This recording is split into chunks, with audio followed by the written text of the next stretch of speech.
delighted to say that Foxtrot have purchased Fortunate Fred from Andrew Brooks. He's a darling horse, this lad. He's a 6-year-old by Cocorico. He was placed in a couple of bumpers and then he was placed in a couple of hurdle races where he fell at the last when he was going to be second, a clear second.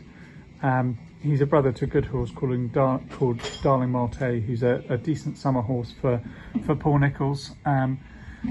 Anyway, this chap ran, as I said, he was third in a couple of bumpers in the spring. We ran him in a couple of hurdle races. He fell at the last when he was going to, well, he had every chance of winning. He was upsides a decent horse called Marine One, and he tipped up at the last. We then ran him back at Sedgefield and he was second again. Again in quite a nice race. He came back that day with a bit of an injury to his knee, so he had a year off on the back of that. He's come back into training really well. That's all healed up nicely, and he's in great order, as you can see from him here. He looks in fabulous condition.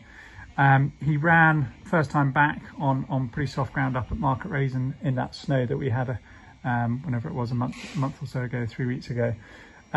Didn't really handle deep ground, but it given a tender run round really.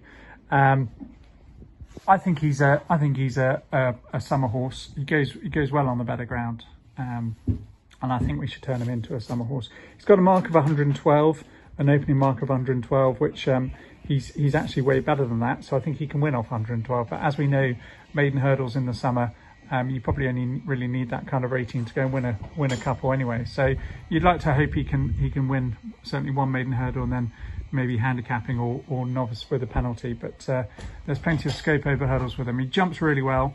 I have no doubt that he's gonna make a chaser as well.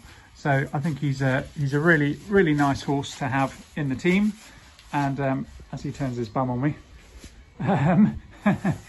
he's a lovely horse to have in the team. And I'm delighted that Foxtrot have bought into him.